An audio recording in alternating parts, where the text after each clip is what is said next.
দেখ আলহামদুলিল্লাহ আজকে হয়তো গরু বিক্রি হয় নাই, সামনে হয়তো হইতেও পারে।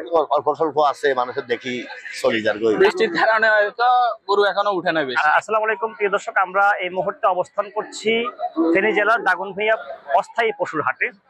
এটি হচ্ছে গিয়ে দাগনভূঞা আতাতুর্ক সরকারি মডেল হাই স্কুল মাঠে এই আয়োজনটি করা হয়েছে। বিগত বছরগুলোতে আমরা দেখেছি এই অস্থায়ী গরুর বাজারটি সাধারণত দাগনভূঞা যে বসুরহাট রোড রয়েছে সেখানে করা হতো, কিন্তু এবার উপজেলা প্রশাসন যাত্রী ভোগান্তির কথা চিন্তা করে, পরিবেশের কথা চিন্তা করে এবং যানজটের যে বিষয়গুলো থাকে সেগুলো মাথায় রেখে এই গরু বাজারটি বা এই গরুর হাটটি খোলা উন্মুক্ত মাঠে করার নির্দেশ দিয়েছেন। তারই ধারাবাহিকতায় এখানে যারা বাজার ইজারা নিয়েছেন তারা সহ সকলে মিলে এই আয়োজনটি করেছে, সুন্দর একটা পরিপাটি আয়োজন করেছে। কিন্তু সকাল থেকে এখানে বৃষ্টি হচ্ছে এবং শত শত মানুষের, উৎসুক মানুষের ভিড় থাকলেও পর্যাপ্ত গরু এখানে আসতে পারেনি। আমরা যতটুকু জানি যে দাগনভূঞা পৌর এলাকার যে বাজারটি, এই বাজারে সাধারণত আপনার সোনাগাজী, কোম্পানিগঞ্জ, সেনবাগ এবং এই দাগনভূঞা উপজেলার 8টি ইউনিয়ন থেকে ক্রেতা বিক্রেতারা এখানে আসে এবং তারা গরু ক্রয় বিক্রয় করে।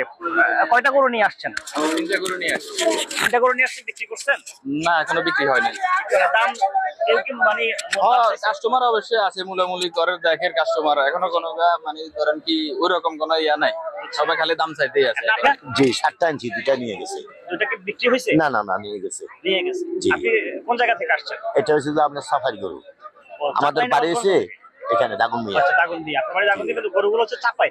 জি। চাপাই। এই যে বিক্রি কম হওয়ার পিছনে কারণ কি, মানে কি? না না, বলে বৃষ্টির মনে হয়? কারণে কাস্টমার আসে নাই। দাম জিজ্ঞেস করছে? জিজ্ঞাসা করছে, ধরুন না 2 লাখ মূলার, 2 লাখ 10 মূলার, 1 লাখ 20 মূলার।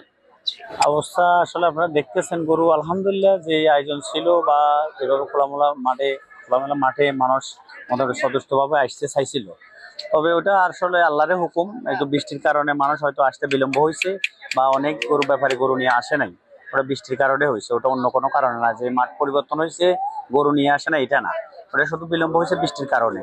দেখ আলহামদুলিল্লাহ আজকে হয়তো গরু বিক্রি হয় নাই, সামনে হয়তো হইতেও পারে।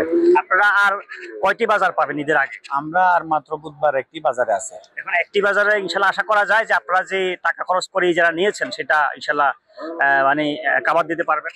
হ্যাঁ, ওটা আল্লাহ জানে। আসলে আমরা আশাবাদী, ইনশাল্লাহ আশাবাদী। অন্তত যেই টাকা ইজারার আমরা খরচ হয়েছে ওই টাকা উঠার আসলে আশাবাদী, এবারে বাকিটা আল্লাহর ইচ্ছা। আর এই যে মাঠের যে পরিবেশ, স্কুলের এই পরিবেশটা তো ঠিকঠাক আপনারা মানে কি আয়োজন করছেন? বা ইনশাল্লাহ ওইটার দিকে আমরা আসলে সারাক্ষণ নজর রাখছি যাতে স্কুলের অন্তত পরিবেশ দূষণ না হয়। ওই দিকে আমরা এমন তো আপনাদের 100 স্বেচ্ছাসেবী রাখছি আমরা। আপনারা ইনশাল্লাহ ওটা নিয়ে কোনো চিন্তা করার কারণ নাই। বা স্কুল কর্তৃপক্ষের সাথে আমার সাথে কথা হয়েছে, আপনাদের এখানে কোনো ময়লা আবর্জনা থাকার কোনো সুযোগ নেই। ইনশাল্লাহ ওইটা আমরা হাট শেষে ওইটা পরিষ্কার করে নেব। আপনারা শুনেছেন প্রিয় দর্শক যে যিনি বাজার ইজারা নিয়েছেন জনাব বাবলু, উনি একজন বিএনপি নেতা। পাশাপাশি হচ্ছে কি এখানে আমরা যে যারা ক্রেতা বিক্রেতা আছে তাদের সাথে কথা বলেছি।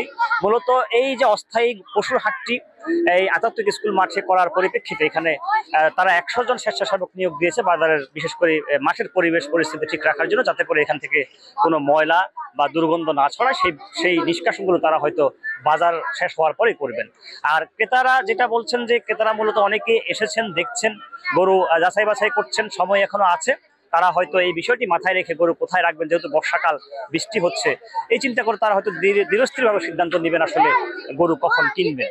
আর বিক্রেতা যে কথাটি বলছেন যে মূলত বৃষ্টির কারণে আসলে আজকে এখানে তেমন গরুর সমাগম হয়নি।